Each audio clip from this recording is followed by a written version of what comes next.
Boa noite para todos,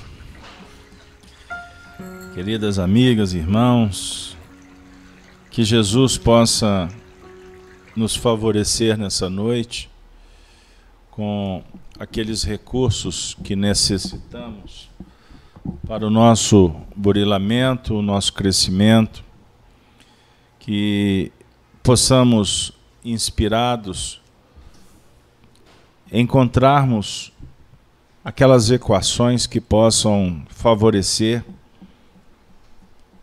na nossa caminhada evolutiva. Nós iniciamos dando boas-vindas para todos, alguém vindo à casa a primeira vez, que se sintam acolhidos, abraçando também aos nossos amigos da Rede Amigo Espírita, que nos acompanham através da transmissão pelo YouTube, pelo Facebook. A gente pede que os vídeos sejam compartilhados, deixem os seus comentários e também que possam dar o like, joinha, eu gostei, para favorecer na divulgação do trabalho. A gente gostaria de abraçar também aos amigos da FIAC que acompanham a transmissão através do nosso site, www.feac.org.br. Quem se interessar em estudos anteriores, basta acessar o site e lá está dividido os programas, né? Amor e Sabedoria de Emmanuel, as Cartas de Paulo, Estudo do Livro dos Espíritos, o Apocalipse que nós realizamos nos sábados pelas manhãs, vocês estão convidados.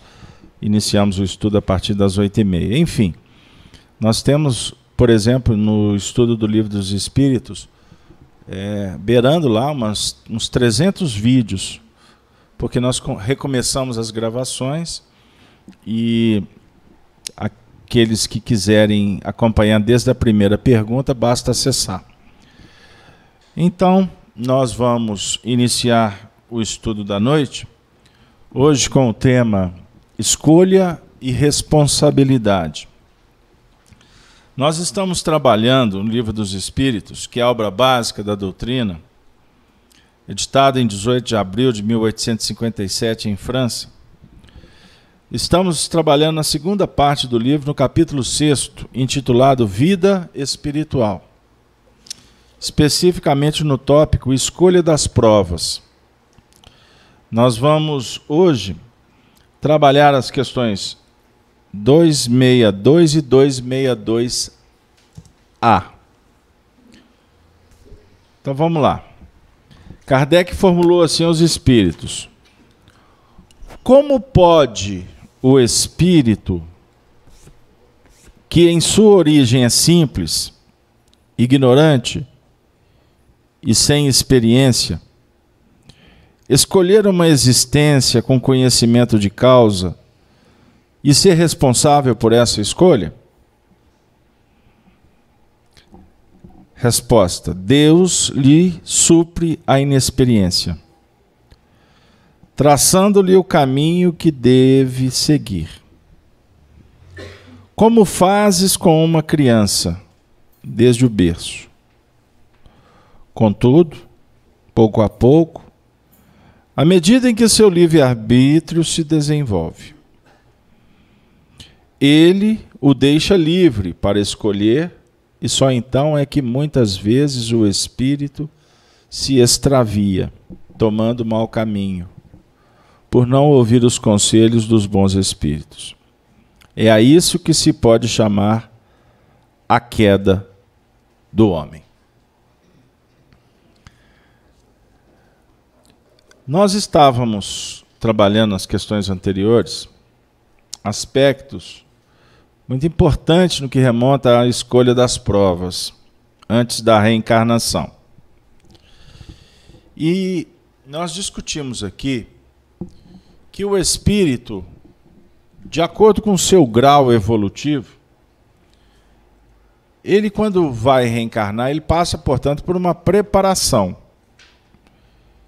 E essa preparação já faz parte de um projeto que está sendo desenvolvido no mundo espiritual, no que remonta ao que será apresentado como o desafio da sua nova reencarnação.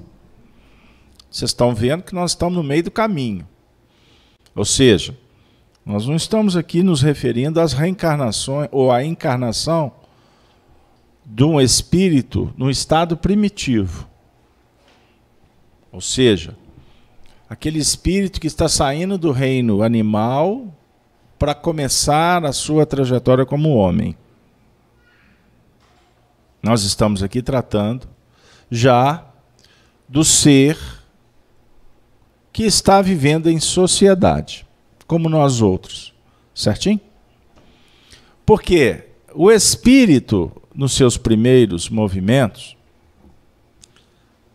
da sua condição evolutiva, no dizer de Allan Kardec, ele se encontra num grau chamado de nulibilidade. Ou seja, o espírito sendo criado simples e ignorante, está em sua origem no estado de nulidade moral e intelectual, como a criança que acaba de nascer. Certo? Essa é a condição dos seus primeiros movimentos.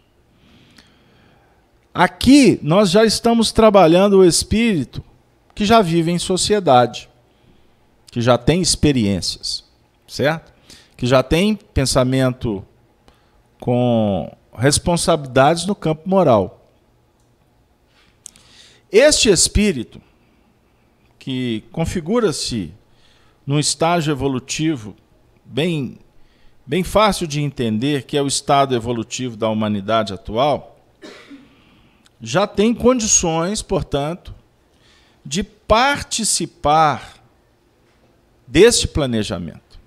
Então você, antes de ter reencarnado, você foi convidado para desenvolver um projeto.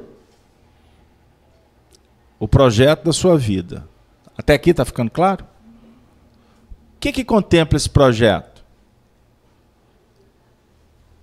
A escolha de acordo com a sua necessidade, de acordo com a sua realidade espiritual. A reencarnação objetiva a nossa evolução. Nós não reencarnamos para quitar débitos, embora a gente vai ouvir, vamos ler, em muitos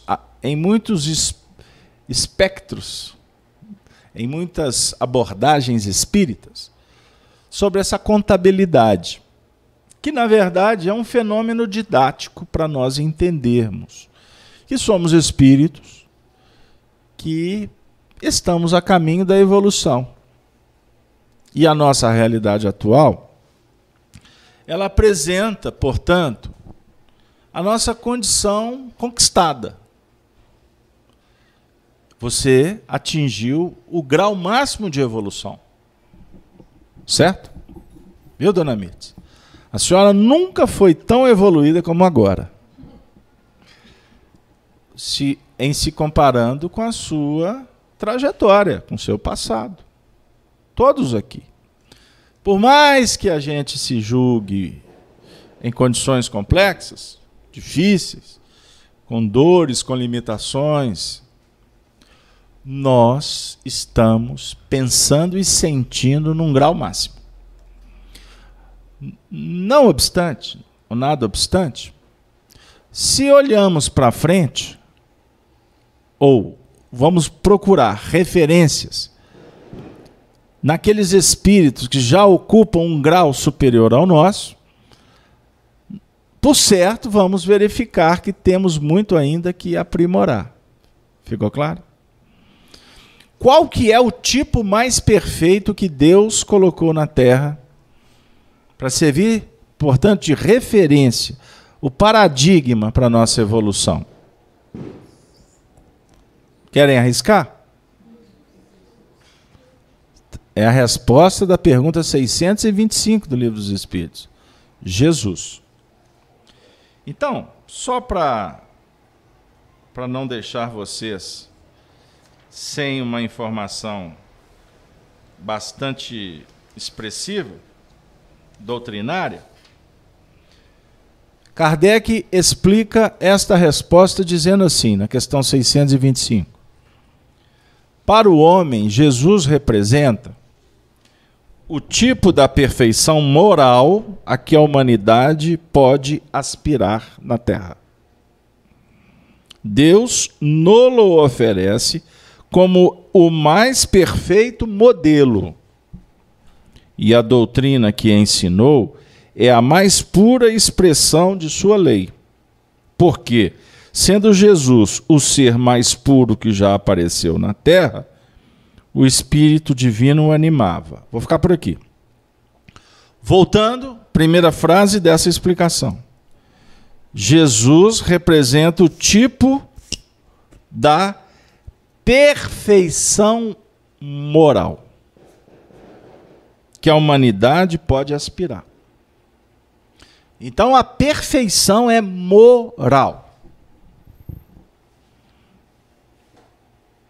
A proposta de Jesus é uma proposta de desenvolvimento moral para a humanidade. Certo?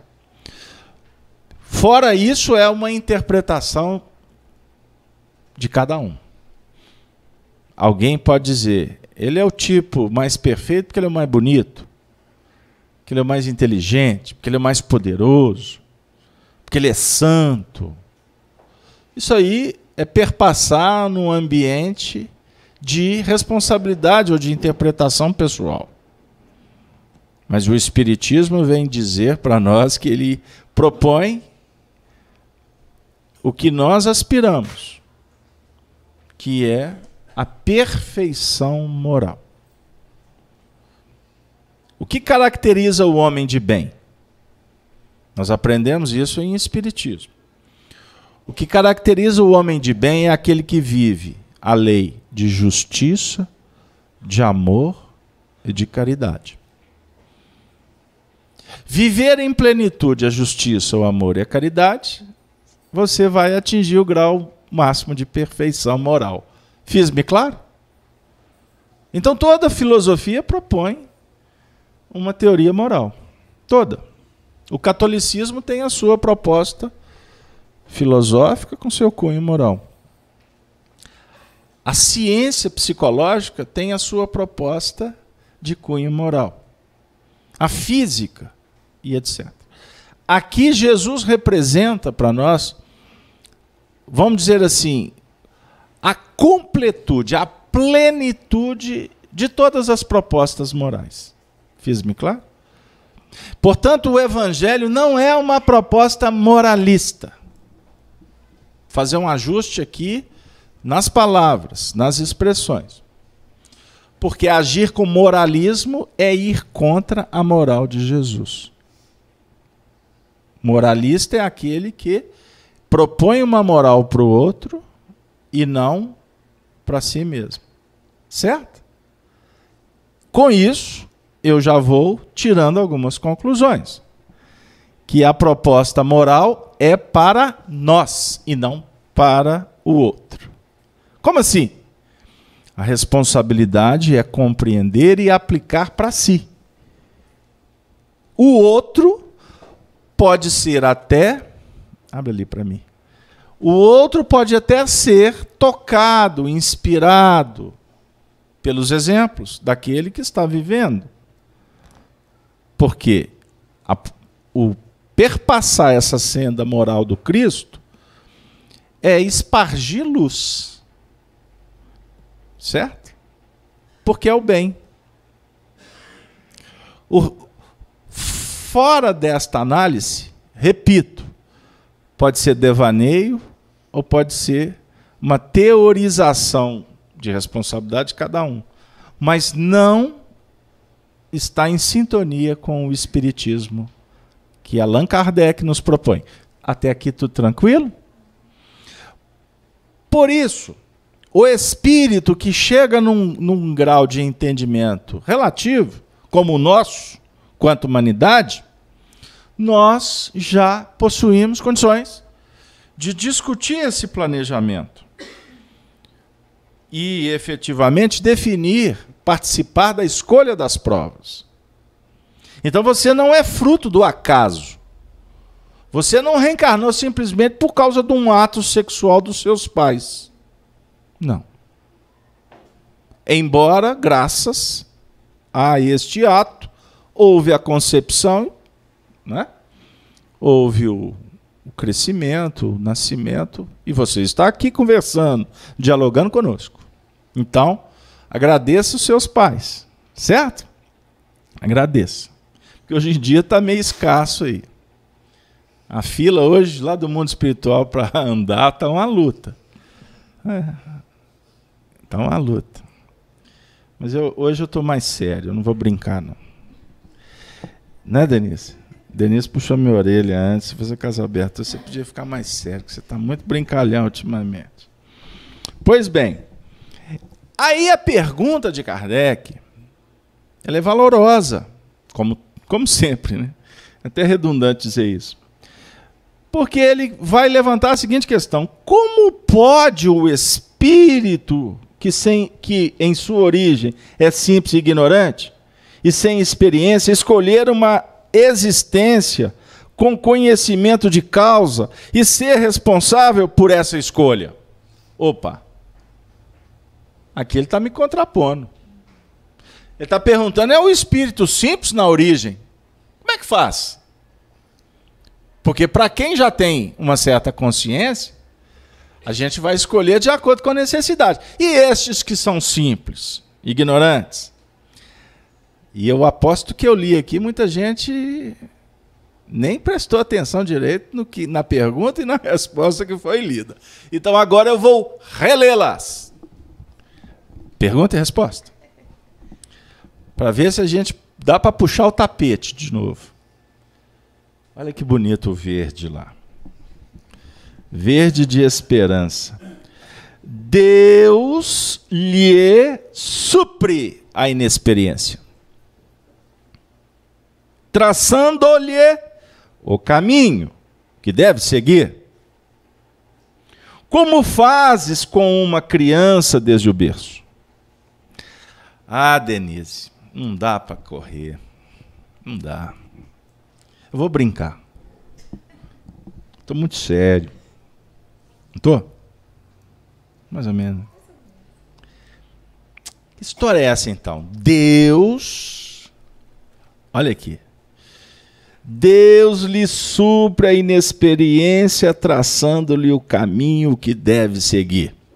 Essa frase aqui, eu aposto minhas fichas, que grande parte dos estudiosos espíritas costuma comer mosca nessa frase. Como que Deus vai traçar caminhos?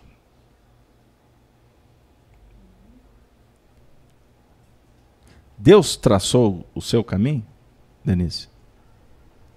Não, calma. Eu não vou te colocar em más lençóis, não. Deixa eu pensar. Isso é um escorrega, que é uma beleza. Deixa eu pensar. Porque sempre quando nós nos deparamos com uma locução que define uma ação de Deus, nós vamos nos encarcerar. Porque nós não temos autoridade, nos falta sentido para estudar Deus. Não é isso que a gente aprende? Aqui, lá nos primeiros movimentos do Livro dos Espíritos, o que é Deus? O que é Deus? Aí os Espíritos respondem: a inteligência suprema do universo, causa primária de todas as coisas. E aí a gente vai estabelecendo um roteiro de reflexões e chega num ponto que a gente vai estudar os atributos da divindade. Vocês sabem por que essa matéria consta no Livro dos Espíritos e no livro A Gênese? Os atributos da divindade? Porque essa ciência era estudada lá em Sorbonne, nas universidades, nas escolas da França. Sabiam disso? Porque na época existia uma matéria intitulada Espiritualismo Racional. aonde se estudava várias pastas, eram várias matérias. E dentre uma delas era o estudo da filosofia moral.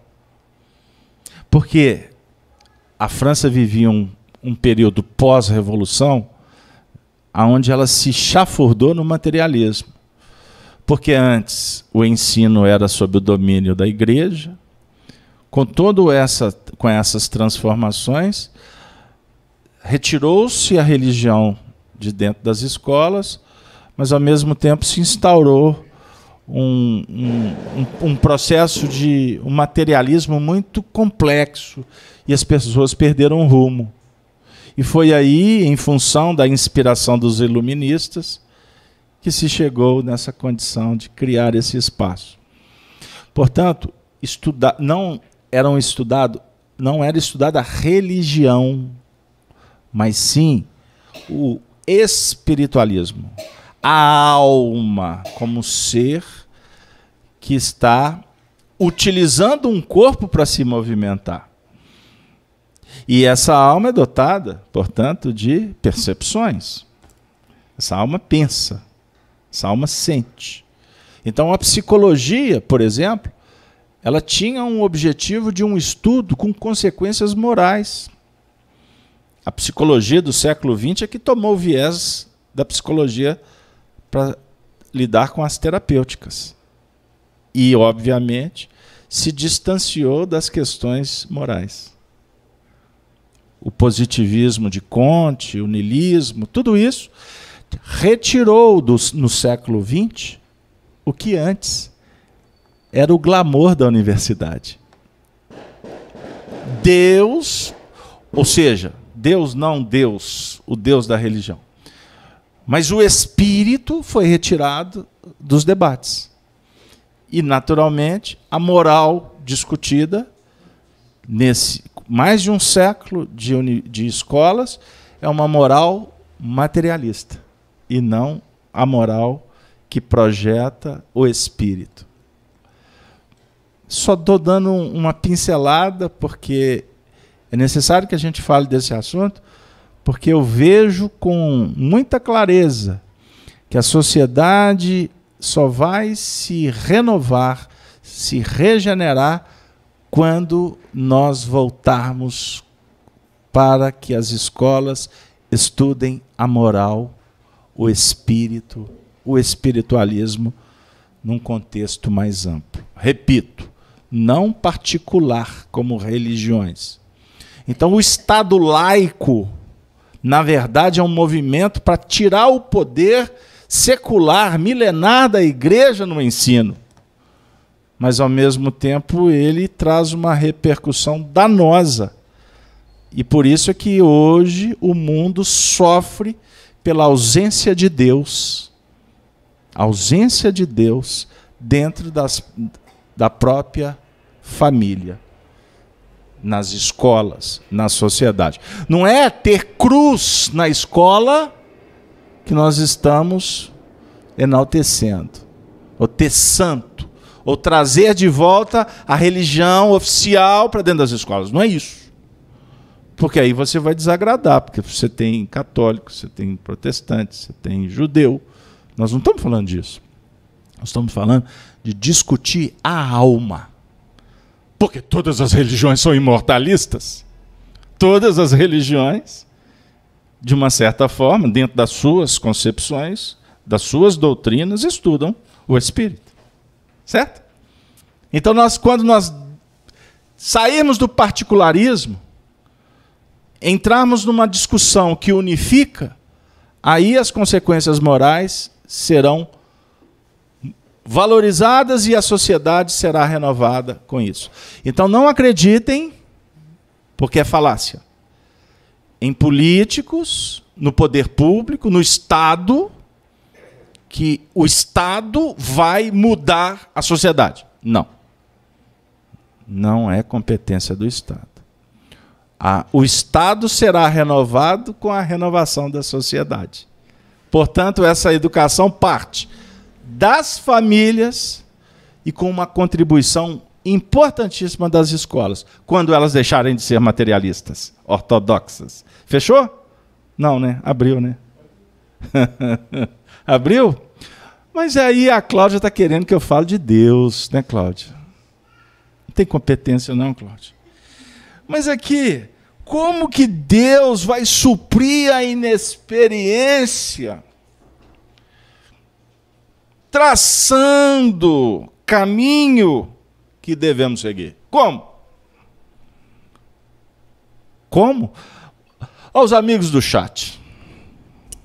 Pergunta para eles, Denise. Como que Deus vai traçar caminhos? Pois é, gostaria de agradecer a presença dos nossos amigos. A Ana Maria Correia, ela fez exatamente essa pergunta. Então, não só ela, como nós e o pessoal do chat, a gente está aguardando a resposta. Eu estou crente que vinha pronto. Hein?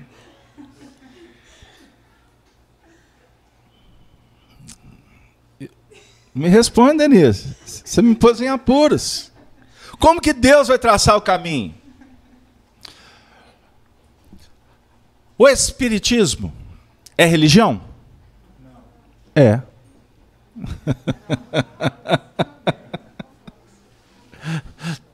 O Espiritismo é religião, sim, velho. O que significa religião? Não vem do latim relicare? Religar? Bom, nós interpretamos isso durante muito tempo, de uma forma equivocada, porque a ideia era religar o Espírito a Deus, não é? Religar o Filho ao Pai. Essa é a função da religião. O Filho nunca esteve longe do Pai. O Pai não está em toda parte. Eu nunca vi ele não, Casalberto. Não, então tá bom, não preocupa. Nós vamos te atender. Você nunca esteve desconectado de Deus. Porque Deus fala, conversa com você. Através da manifestação divina do seu espírito, que dialoga com a sua própria personalidade. Ou seja, nós temos em nós a perfeição, a perfectibilidade, que faz parte da nossa essência. Você é luz. É raio, estrela e lua. Manhã de sol. Meu iaiá, meu ioiô. Você conhece a música? É porque eu estava muito sério. Eu não aguentei. Voltei às origens. A árvore é conhecida pelos frutos. Puxa vida, não dá para enganar. Não dá para ser hipócrita. Hein? Você, quando toda manifestação em busca da conquista espiritual, da evolução, em busca da felicidade, é manifestação de Deus, ou é a manifestação divina que está dando o seu recado. Então, quando você levanta de manhã dizendo assim, hoje vai... É Deus falando. Através de você. Você é o agente divino. Você é o representante de Deus. Você é filho dele. Então, todas as expressões em busca da evolução que cada um promove é agir conforme a vontade de Deus. Fechou? Não tem nada de religião. Nesse sentido. Então a religião, o Espiritismo é religião? Diz Kardec. Como são as religiões do mundo, não. Não. Mas, se nós formos estudar o Espiritismo como uma ciência filosófica que procura esquadrinhar a natureza humana, o Espiritismo é religião. O estudo das leis da natureza, observe bem, é religião.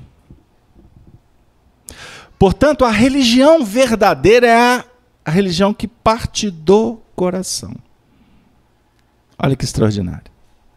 Todos os nossos sentimentos em desenvolvimento é manifestação do Filho em busca de revelar a própria vontade de Deus em nós e para os outros. Então o Espiritismo, quando nos convida para estudá-lo, nós espíritas vamos para o centro espírita, por exemplo. Aqui a gente faz prece, não fazemos? Mas é obrigatório fazer prece para estudar Espiritismo? Não. Eu estudo Espiritismo no ônibus. Não fico assim, Pai Nosso que está no céu, para me abrir o livro dos Espíritos. Certo? Não precisa disso. A ideia aqui para nós refletirmos e entendermos que as festas têm a ver com o grau de maturidade de cada um. A nossa festa aqui é comemorar o nosso despertamento. Aí é a festa que revela a infantilidade daqueles que estão interessados em apenas o festejo da terra. Pegaram aí? Mas quem está festejando na terra está conquistando algo. Mas, obviamente, num patamar diferente de você revelar a sua luz no mundo, se libertando da festa da terra. Pegaram aí? Porque a festa da terra é enganosa. Você vai festejar até quando? Até quando acabar o seu fôlego? Quando você ficar doente? A vida é para ser comemorada quando nós alcançamos conquistas que levaremos para frente. Não sei se eu...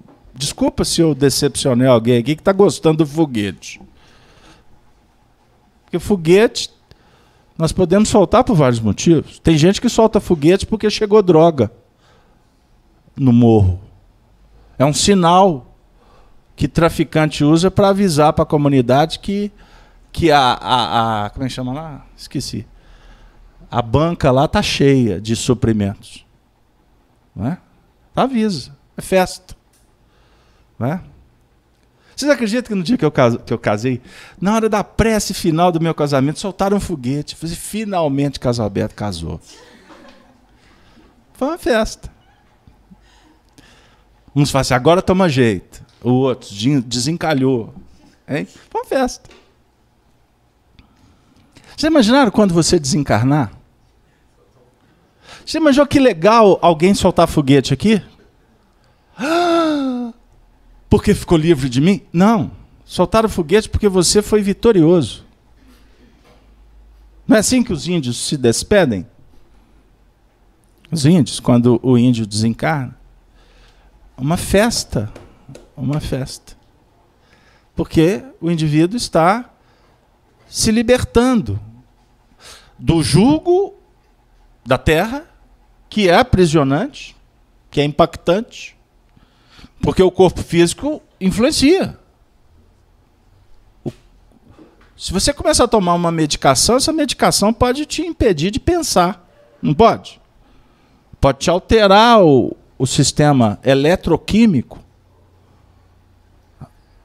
Não pode? Você pode ficar com dificuldades até de ter perder até a condição de equilíbrio motor. Isso é influência da matéria. Certo? E muitas vezes a nossa maneira de pensar e sentir, quando apegada às coisas da terra, me cria dificuldades para que eu possa pensar como espírito, para que eu possa ter lucidez na hora de tomar uma decisão que me liberta e não me aprisiona. Um não que você diz, ele pode te aprisionar e pode aprisionar o outro. Um não que você fala pode libertar você e o outro. Depende da sua lucidez, de como que você enxerga a vida. O sim pode te encarcerar. O sim pode criar dificuldade, não pode? Uma mãe eu estou olhando para uma mãe aqui, eu vou pegar exemplo, mas não é dela não, porque ela me fez lembrar. A mãe pode estar assinando um cheque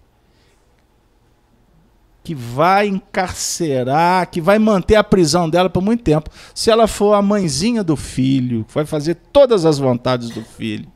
Não é assim? Não pode? Hoje ela faz a vontade, amanhã ela pode estar pagando uma clínica psiquiátrica para desintoxicar o garoto. Não pode? Pode acontecer isso? Então, o assunto não é tão simples. Quando inexperientes, Deus se manifesta nos ajudando. Como?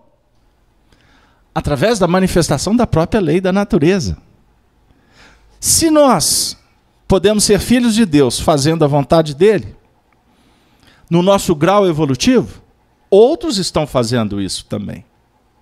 Então Deus não está em lugar nenhum apertando o botão dizendo assim, vai lá, ajuda a Cláudia.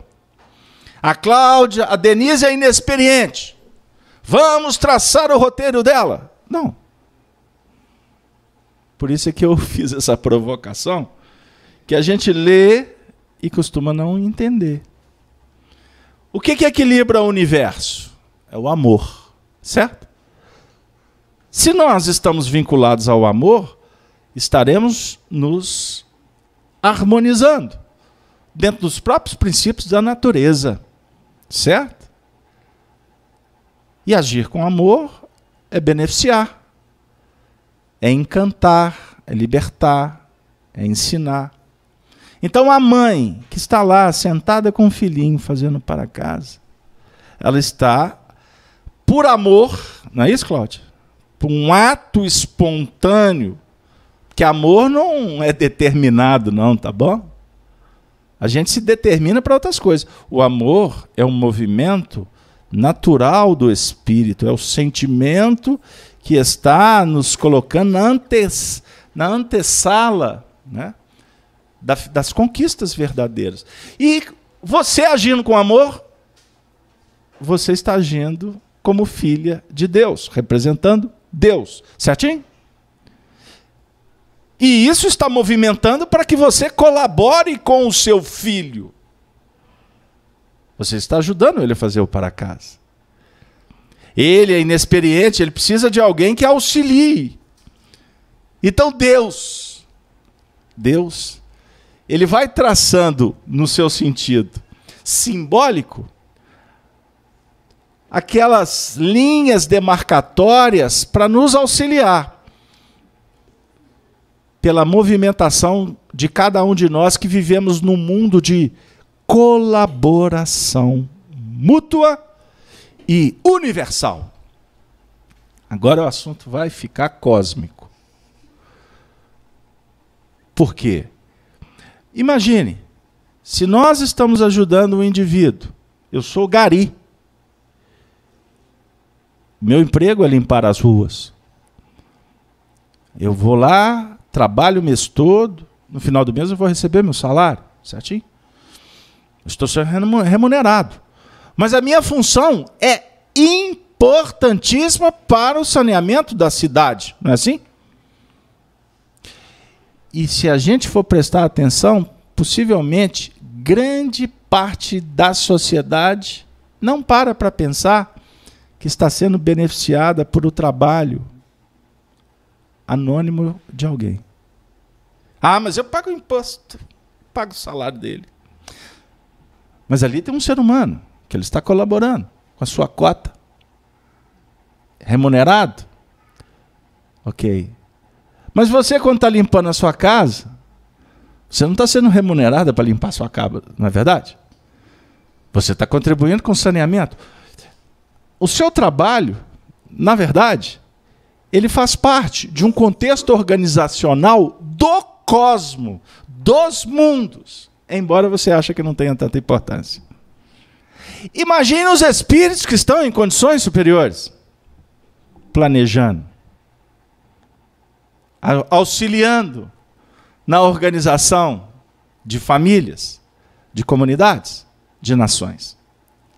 Então é óbvio, se eu sou um espírito ainda tímido na minha evolução, quando eu desencarnar, eu vou chegar no mundo espiritual e vou olhar e falar assim, poxa, olha o que eu fiz.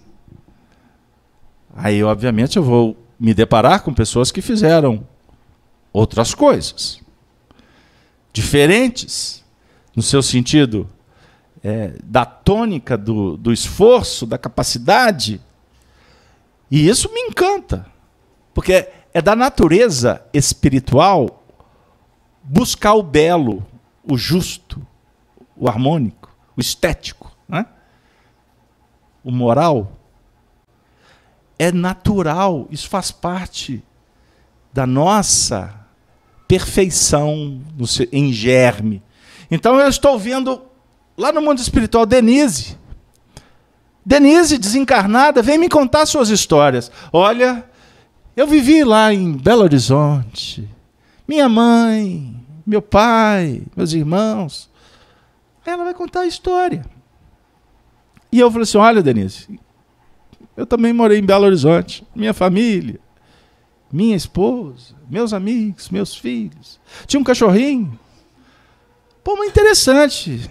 Você fez uma coisa aí que me chamou a atenção. Ah, pois é, tão importante, não é? Quem sabe você não faz? É natural que você se desperte, por exemplo. Desperte o interesse de fazer o que ela fez. Ela trabalhou com professorado. Lá naquele grupo, o outro lidou com as ciências humanas. A outra foi dona de casa. E a gente vai verificando a diversidade de dons.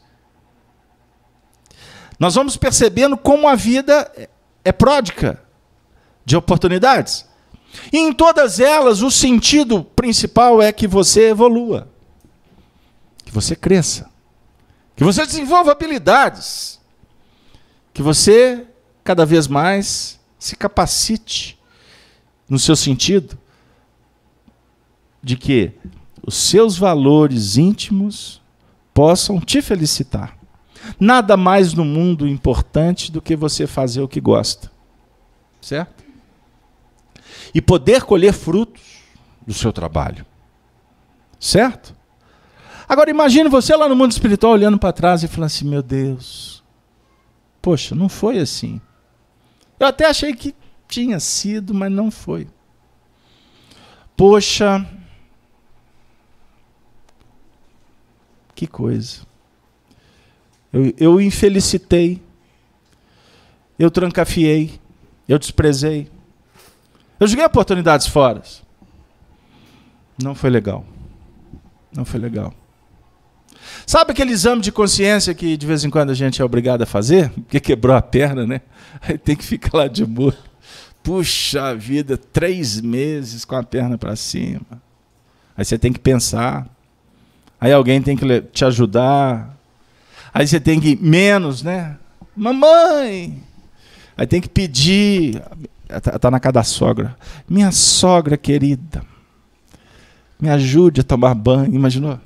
Aí você pensa, reflete. Hein? Aí tem que pedir por favor. Né? Aí chega todo estropiado lá na fila do SUS. Hein? Olha que beleza. Aí a gente começa a ser convidado pela vida a baixar a bola e fazer o que antigamente se chamava de exame de consciência. Não temos história assim? E quando vai ficando velho? Meu Deus, toda hora tem exame de consciência. Hein? Aí você, meu Deus, se eu pudesse começar de novo. Começar de novo. Hein? Mas passou. E aí? Como assim? O que vai acontecer? Nós vamos ter pessoas experientes que vão sentar do nosso lado. Quem sabe se você fizer assim? Quem sabe se o negócio não é repetir, insistir naquele assunto? Para isso você vai precisar de uma nova família. Nós não estamos escolhendo, nós não estamos planejando como é que será a reencarnação? Estou construindo aqui com vocês. Talvez eu estou relembrando aí o que vocês esqueceram. Ou talvez estou até já dando algumas anotações aí.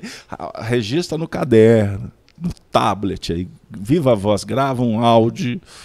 Não sei se lá no plano espiritual tem ou não tem internet. Não, Casalberto, se não tiver, eu morro. Porque já levanta com o celular. Olha, entra pro banheiro para higienizar com o celular, para ler o zap. Para comer teclando, hein? Tá lá a família, tem hora que tem que baixar um decreto. Proibido na mesa do jantar o celular. Porque ninguém olha para o outro. Imagina lá no plano espiritual avisarem para você que caiu a rede. Sem sinal. Hein? Imaginem. Aí você vai ser chamado a rever conceitos. Pegaram aí? Obviamente que esses amigos espirituais vão sentar e dizer: olha, a queda foi aqui, a dificuldade foi aqui, e a gente precisa de recomeçar. Aonde? Num ambiente em que eu não serei testado? Não. No seu caso específico, você precisa de ser testado. Então, se a sua queda foi nesse campo, você precisa de um meio aonde você vai ser testado neste campo, aonde as tendências de dificuldade serão parecidas com a sua. Porque senão como você vai testar se realmente você quer mudar ou não? Pegaram aí? É isso aí, Denise? Você está com o microfone aí, tem 72 minutos.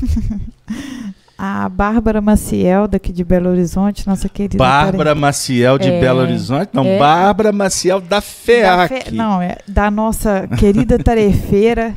Manda um abraço para ela. Fala que a turma de terça-feira está saudosa. Pode querida continuar. Bárbara, é possível buscarmos responsabilidade que não nos compete? Quais as consequências? Quando o espírito goza do seu livre-arbítrio, questão 262, para mim responder a Bárbara. Antes disso, foi convincente essa história de que Deus escreve dessa maneira? Ou vocês ainda acham que Deus está escrevendo o destino de vocês em algum lugar, porque vocês são inexperientes? Vou deixar aí, porque vocês têm alguns milênios pela frente para resolver isso com ele, tá bom? Questão 262A. Quando o espírito goza do seu livre-arbítrio, a escolha da existência corporal dependerá sempre exclusivamente da sua vontade? Ou essa existência lhe pode ser imposta como expiação pela vontade de Deus? Foi isso que a Bárbara perguntou? Estou achando de duas uma. Ou ela leu essa questão em casa, Bárbara, ou Bárbara só nos ajudou aqui a andar mais um tiquinho. Vocês entenderam a pergunta? O que é que replica aqui? Vou reler. Quando o espírito goza do seu livre-arbítrio. Espera aí. Quando o espírito goza do seu livre-arbítrio, a escolha da existência corporal dependerá sempre exclusivamente de sua vontade, ou essa existência lhe pode ser imposta como expiação pela vontade de Deus? A primeira frase da pergunta já dá uma dica muito interessante. Quando o espírito goza do livre-arbítrio. Porque existem situações que o espírito não pode gozar do livre-arbítrio? Sim. Quando que o espírito no mundo espiritual, antes de reencarnar, não goza do livre-arbítrio? Só para dar uma ideia. O espírito pode estar numa condição de um transtorno psíquico. Pode? Pode. Ele pode estar com um grau X de esquizofrenia. Ele pode estar com transtornos num grau super complexo, agudo. Certo? Pode. Pode. Existem espíritos, existem pessoas que desencarnam. Dependendo do desencarne, no mundo espiritual ela permanece. nessa condição de enfermidade psíquica, certo? Imagine um indivíduo que se mata. Por exemplo, um homem-bomba. Já pararam para pensar nisso? Alguém já fez um estudo sobre o assunto? Um homem que, em nome lá do seu ideal, amarra uma bomba no peito, aperta o botão e pluf! O corpo morre, o espírito morre? Como é que é seu nome? O seu? O seu? Como é que é seu nome? Desculpa, eu tenho alguma dificuldade auditiva. Alexa? Ô, Alexa, muito bonito seu nome, você também é muito bonita. Primeira vez que você vem aqui, seja bem-vinda. Geralmente, quando vem a primeira vez, eu sempre deixo a pessoa constrangida. Mas não é essa a ideia. Você já fez um estudo sobre as consequências de alguém que aperta uma bomba e se destrói? Então, eu posso dizer para você, com todo respeito, que o espírito não morre. O que vai morrer é o corpo, certo? Bom, o espírito no mundo espiritual sente dor? Sente dor, gente? Que tipo de dor que um espírito sente? Se ele já não tem mais o corpo. Porque se eu tenho, por exemplo, se eu tenho uma queda, quebro a perna, certo? Eu vou ter uma dor física, certo? Essa dor física, essa sensação de dor, ela será inteligível, ela será interpretada pela minha percepção. Então, não é o corpo que percebe a dor. O corpo tem a sensação da dor. O espírito, a alma, vou chamar a alma é que vai ter, portanto, a percepção. Opa, está doendo. Essa análise racional é feita pela alma, certo? Então, uma pessoa que recebe um tiro e vem a falecer, o que vai morrer é o corpo. A alma, aquela pessoa que tomou o tiro, pode ter a percepção do tiro. Como não? Ela pode tomar um tiro e nem saber que tomou um tiro e falecer. Certo? Então, cada caso é um caso. Mas ela estava diante de alguém com um revólver na frente dela e esse alguém deu o tiro. Ela escutou o barulho. Tá? Num átimo de tempo, ela escutou o barulho e sentiu uma dor no peito. Ela sentiu e ela decodificou isso. Ela percebeu que foi o tiro e ela sentiu o impacto. O corpo caiu. Costuma o espírito lá no mundo espiritual, ou seja, lá no mundo espiritual até parece que está lá no Camboja, né? A distância. Lá no mundo espiritual é aqui. Certo? Isso é didático. Por quê? O espírito, ele se percebe numa outra dimensão. Uma outra realidade. Pior que eu estou conversando com essa geração nova, eles já entendem tudo rápido. Aí, como diz minha filha, pai, vai direto no assunto, só está dando muita volta. Mas é porque eu tenho que explicar para a minha turma mais antiga, que nós temos uma dificuldade espiritual. Então, vocês tenham paciência conosco, com os idosos. Idoso, você tem que ter paciência mesmo, isso é caridade. Não é? Estou garantindo meu futuro. Pois bem, então, você no mundo espiritual pode perfeitamente continuar a sentir dor no peito. Não pode, Cláudia? Mas espera aí, mas a dor, ele não tem mais o corpo. Como é que ele vai continuar sentindo dor? Porque, na verdade, ele vai alimentar uma dor ilusória. Psicologicamente, ele faz uma extensão dessa dor. Não tem mais razão para ele ter dor. Certinho? Então, isso é muito importante a gente compreender, porque no mundo espiritual a realidade ela é moral, ela não é física. Olha que interessante. A sua vida moral aqui na Terra, ela define a sua vida moral no mundo espiritual. A nossa realidade moral espiritual traz para junto de nós companhias de espíritos que pensam, que sentem, que fazem o que você gosta, o que você faz, o que você sente. Fiz-me claro? Porque nós estamos intercambiando com o mundo espiritual. Por isso é que quando eu desencarno, eu vou logo para o meu mundo espiritual que eu cultivei durante a minha vida física. Vocês têm sonhado? Tem sonhado? Todo mundo sonha. Você pode até não se lembrar, né?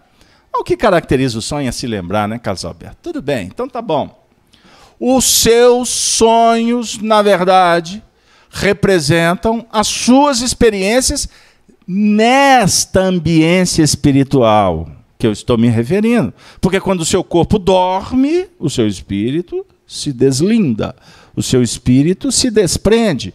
E você vai tirar o óculos da carne e vai ver com os seus olhos da alma o que você está plantando, o que você acredita, o que você sustenta como vida.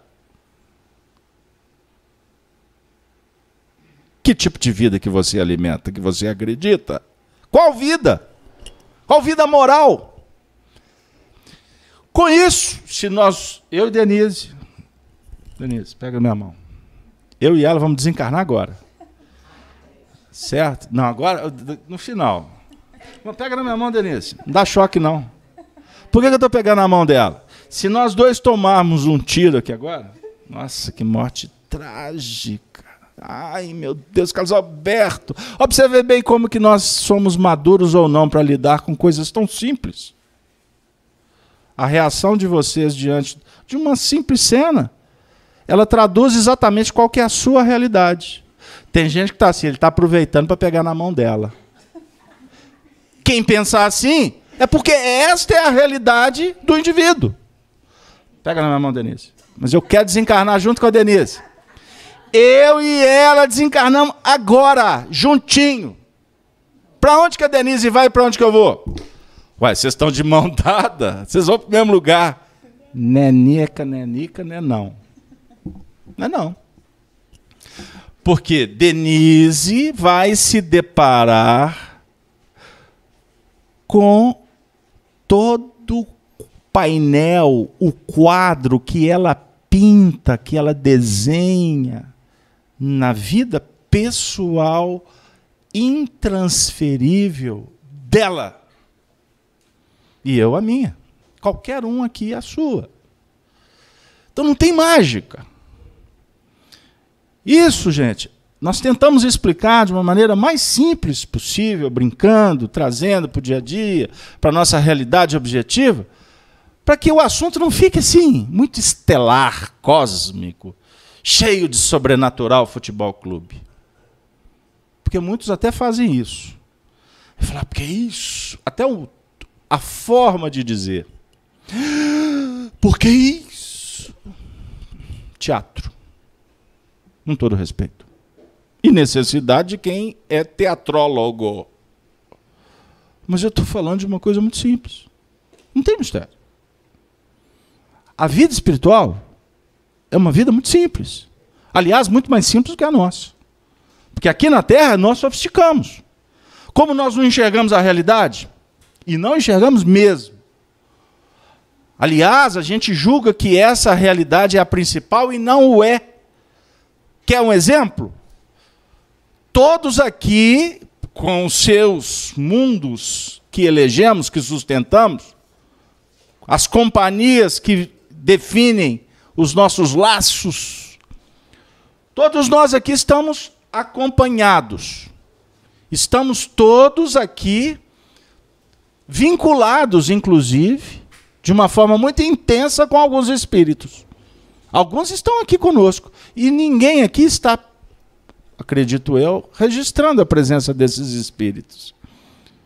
Mas por você não estar vendo, não significa que eles não existam. Certo? Eles existem. Vocês sabem que tem espíritos aqui presentes no ambiente que não conseguem enxergar os encarnados? Que estão numa outra dimensão mais inferior do que a dos próprios encarnados. Nós temos espíritos aqui que podem estar... Aqui foi uma fazenda no passado, com escravo e tudo mais. Tem espíritos que estão nessa região, entre aspas, físicas, que ainda estão vivendo no século XVIII aqui do Brasil. Senzala, Feitor, não é? Sinhazinha. Essa é a realidade deles. Ou seja, eles estão presos num caixotinho do tempo. Por quê? Porque não abriram as perspectivas. Então são espíritos inexperientes. Com isso nós podemos entender alguns aspectos muito simples, equações que nos favorecem o entendimento. Quanto menos evoluído é o espírito, maior é o impacto do determinismo sobre ele. Ou seja, vamos pensar uma coisa. Se nós traçarmos aqui uma linha da evolução, um gráfico aqui bem simples. Se nós traçarmos a linha da evolução e abrir um ângulo, se aqui eu determino essa linha, eu chamar de determinismo, determinismo, e aqui livre-arbítrio, fica fácil para a gente entender. Quanto menos, se eu partindo do ponto zero, nesse ponto aqui existe o que nós lemos aqui no texto de Kardec, a chamada nulidade. Ou seja, a evolução é nula. À medida que eu começo a caminhar, quanto mais simples, mais impactado eu serei pelo determinismo divino. À medida em que eu vou evoluindo e desenvolvendo o meu livre-arbítrio, eu vou me distanciando do impacto da lei que vem de fora. Ou seja, chegar-se a um tempo em que o livre-arbítrio do indivíduo é pleno. Ele não estará mais dependendo da ajuda do outro. É a questão número 500 do Livro dos Espíritos. Por isso a pergunta aqui que nós estamos trabalhando é: quando o espírito goza do seu livre-arbítrio, antes eu falei que tem condição do espírito não gozar do livre-arbítrio, estão lembrados? Aqui o espírito goza do livre-arbítrio.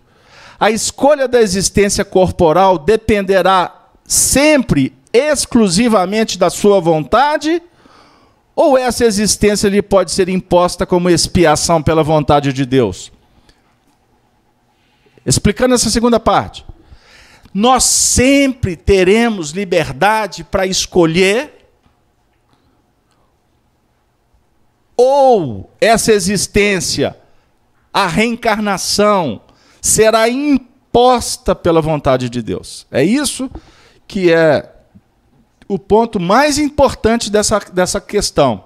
E os Espíritos vêm dizer o seguinte: Deus sabe esperar, não apressa a expiação.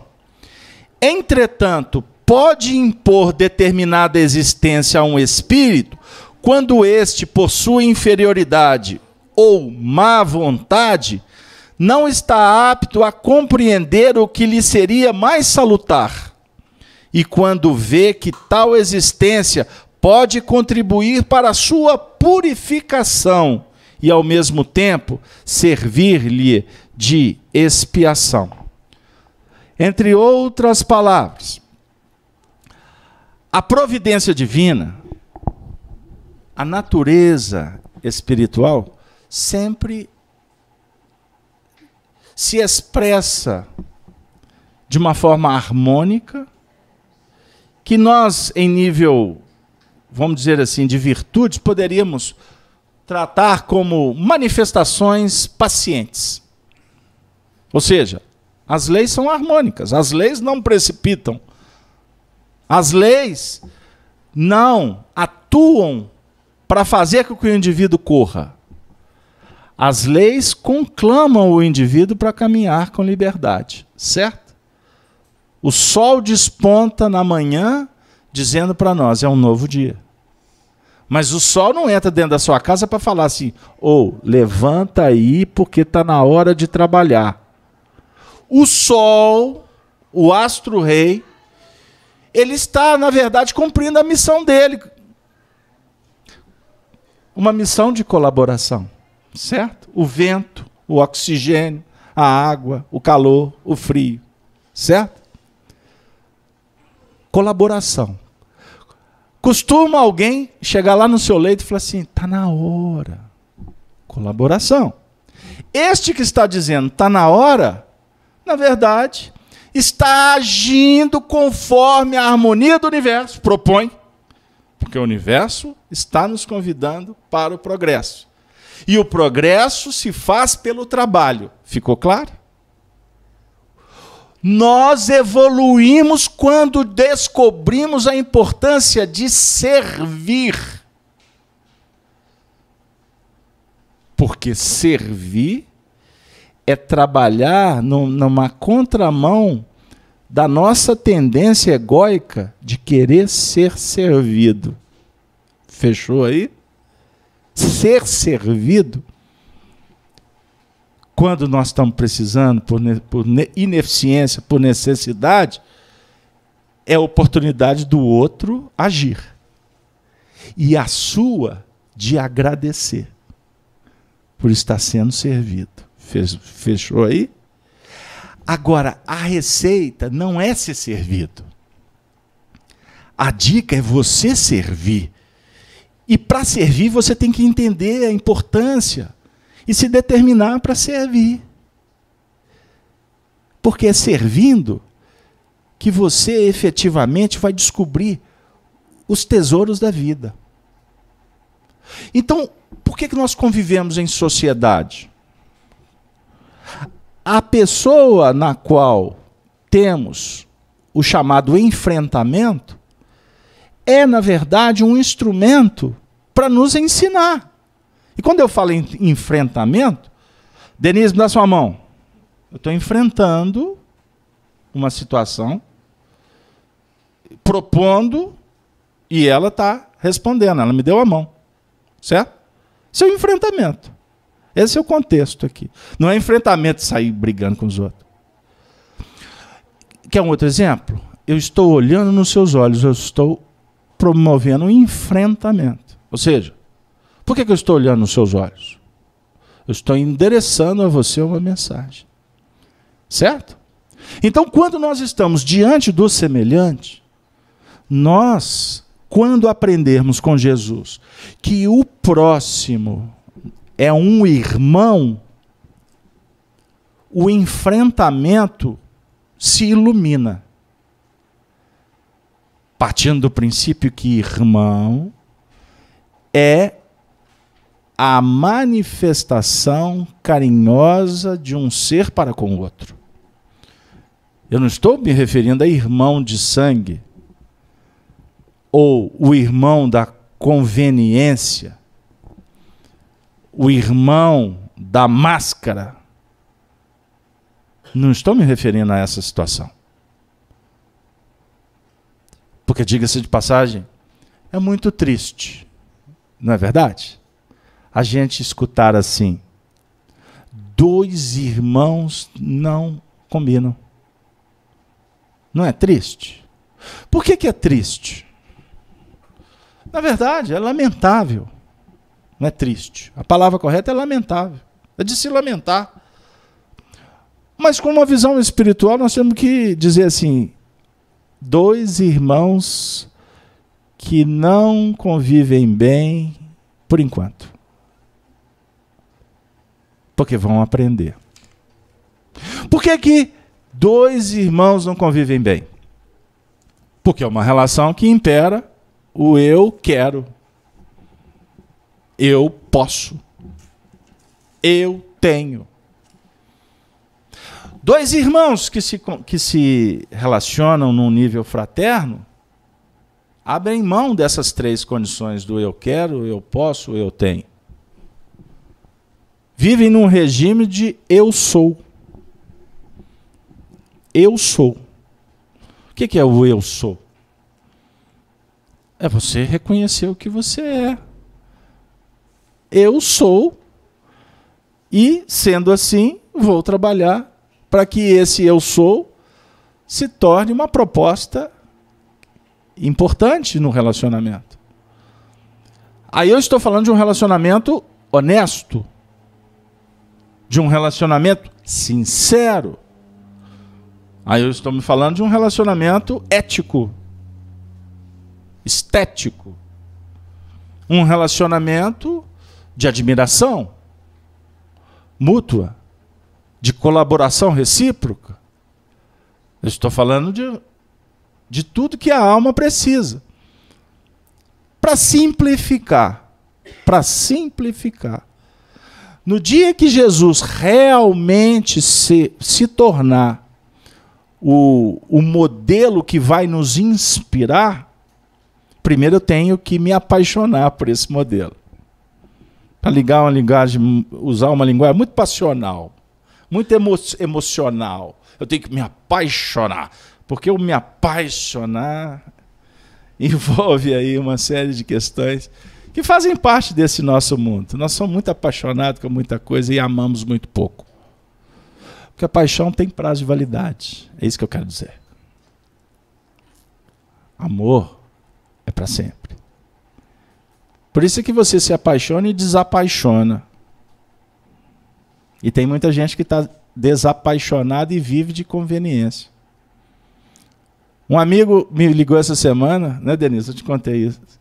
Um amigo me ligou e falou assim: e aí, Carlos Alberto? Seu endereço é o mesmo? Só para me manter o seu nome aqui no livro de prece. Ele é muito querido. Aí ele falou assim: e aí, a Ana? Você continua casado, né? Eu falei assim: olha, até o que me consta, sim. Até o que eu saiba, eu estou casado ainda. Por quê? Não, porque hoje em dia eu tenho ficado tão surpreso com as pessoas me dizendo que se separaram. É o mundo atual. É um mundo complexo. É um mundo complexo que eu não vou entrar no mérito, porque isso aí é a maior batata quente que assa. É você falar de separação, de ruptura. Sabe por quê? Porque não mudou nada esse aspecto desde os tempos de Jesus. Porque quando Jesus foi questionado sobre o adultério, o que Jesus disse? O adultério é por causa da dureza dos vossos corações. Por isso é que existe adultério. Opa, desculpa, usei a palavra errada, não é adultério, é divórcio, né? Separação. Que naquela época era por consequência do adultério, né? Mas não estou entrando no mérito. Eu quero dizer o seguinte: por que existe o divórcio? Ruptura. Por causa de dureza do coração. Se não houvesse dureza de coração, não haveria rupturas. Na verdade, haveria uma ampliação do amor, porque nós não trataríamos pessoas como objetos, como coisas. E coisas, objetos, é que nós tomamos posses. Não justificaria termos ciúmes. Por que se tem ciúme? Por que existe ciúme, gente? Posse. Orgulho que não quer se curvar a uma série de procedimentos. Então ninguém consorcia com ninguém para dominar. Embora na sociedade exista relacionamentos que configuram apenas um status quo.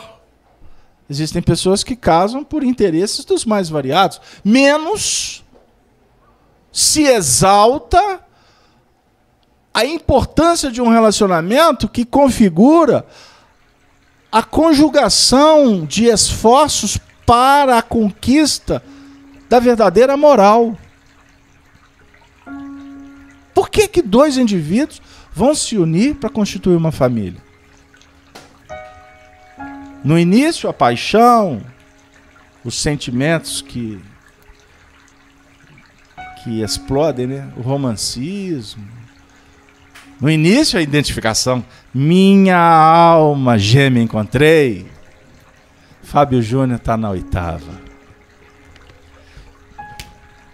E agora eu posso falar, porque o Fábio Júnior mandou uma mensagem. Ele acompanha o Facebook da FEAC. Você falou de mim? Eu falei. A metade da laranja ali. Que barato. Eu falei, então beleza, fechou nós dois.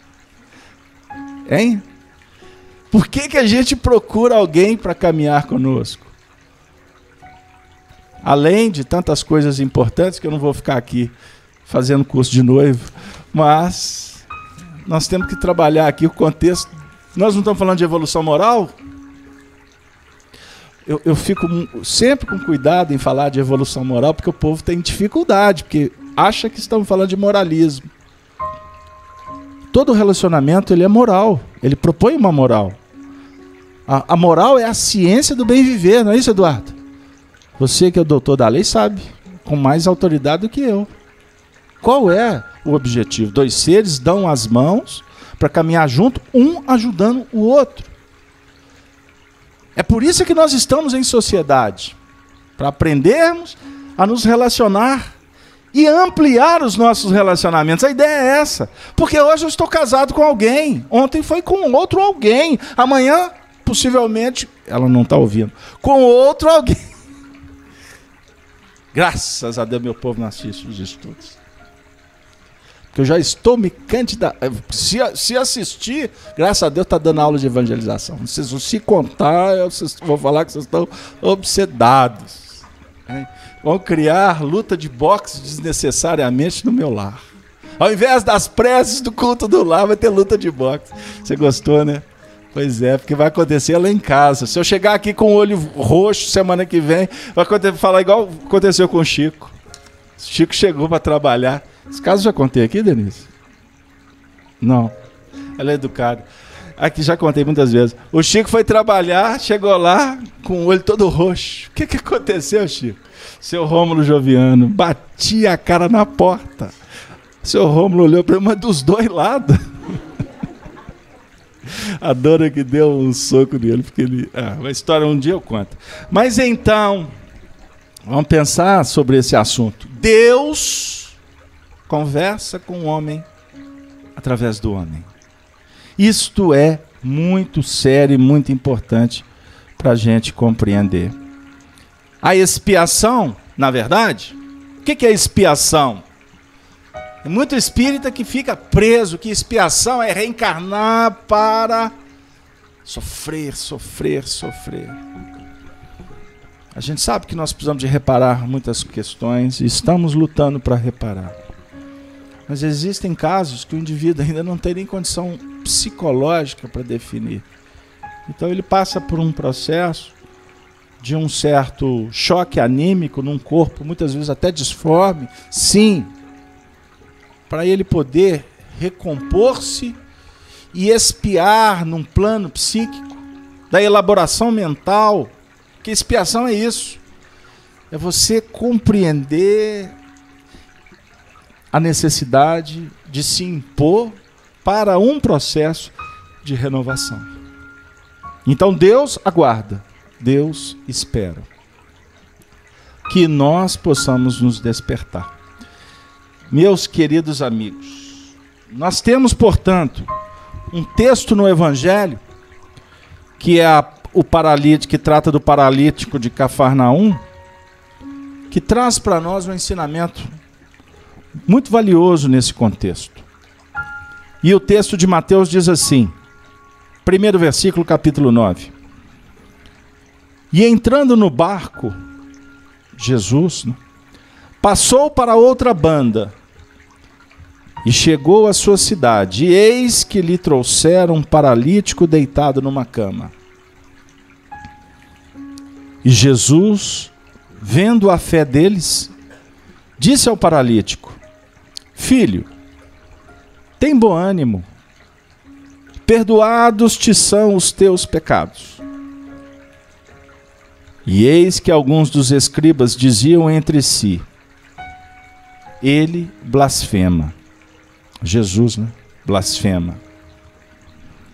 Mas Jesus, conhecendo os seus pensamentos, disse: por que pensais mal em vossos corações? Pois qual é mais fácil dizer: perdoados te são os teus pecados, ou dizer: levanta-te e anda?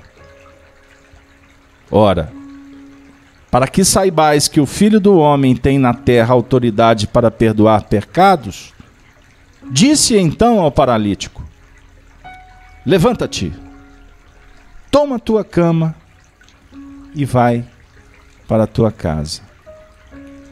E ele, levantando-se, foi para a sua casa. E a multidão, vendo isto, maravilhou-se e glorificou a Deus que dera tal poder aos homens.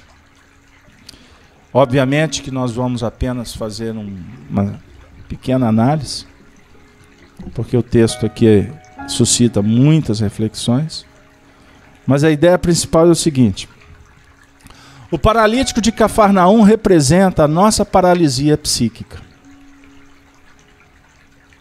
os nossos vícios, as nossas limitações, que na verdade são opções, são escolhas que nós mesmos implementamos na nossa jornada.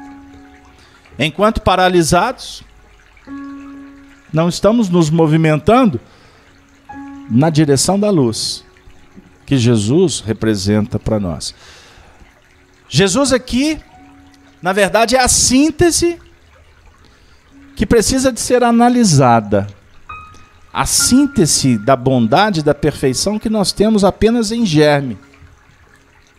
E quando Jesus entra num barco, o barco representa o movimento nosso na vida. O barco é um instrumento. Quantos instrumentos que nós temos em mãos para nos movimentar diante do mar das oportunidades?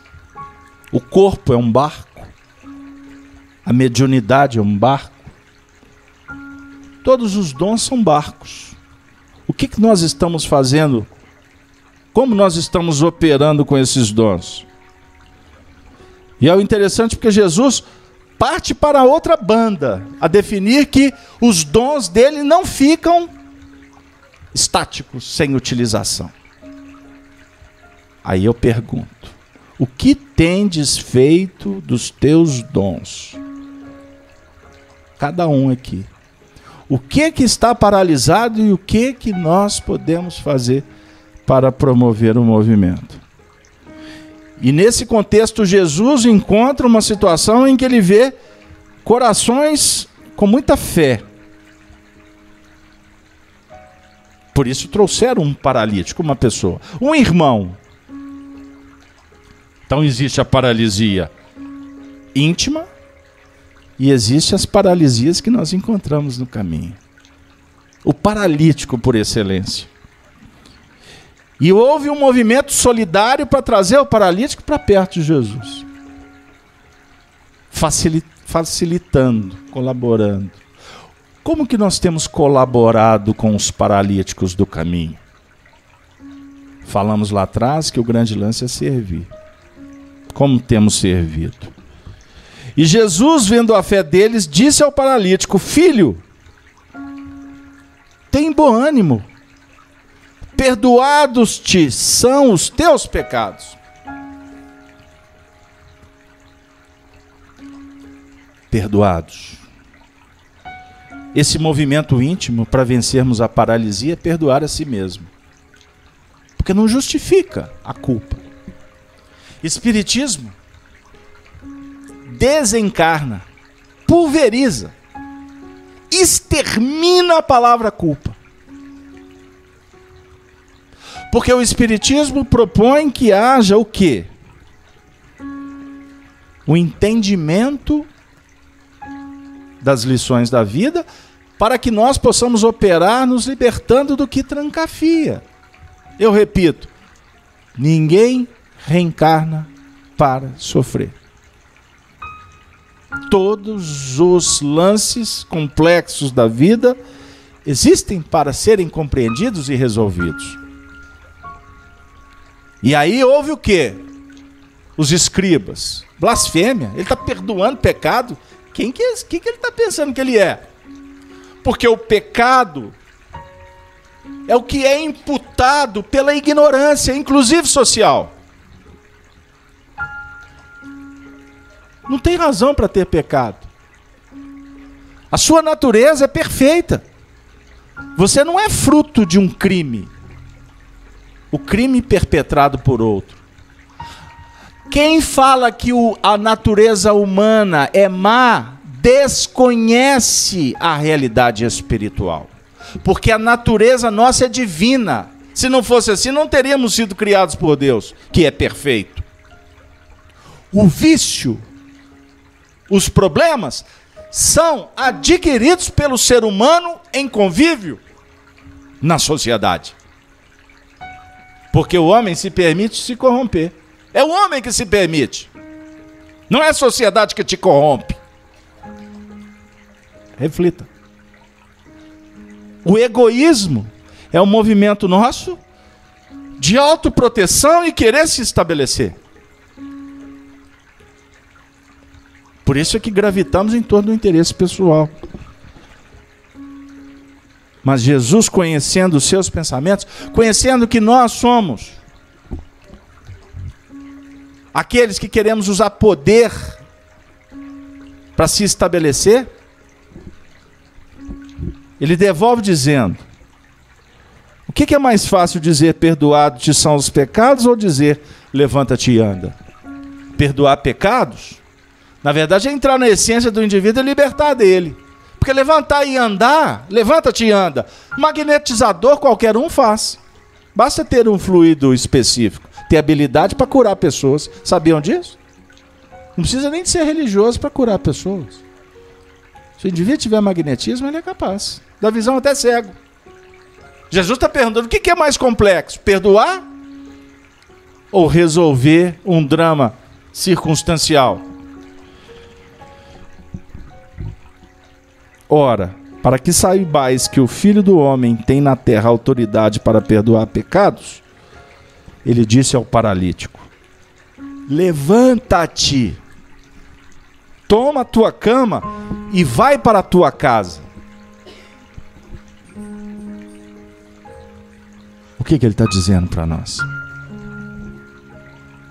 O Filho do Homem, o Filho de Deus, o Filho da humanidade, o seu futuro, Jesus é o seu futuro, por isso que ele é o Filho da humanidade, ele é o fruto, ele é o futuro. Em nome do seu futuro, né? Para que a gente entenda, para que a gente compreenda aonde nós vamos chegar,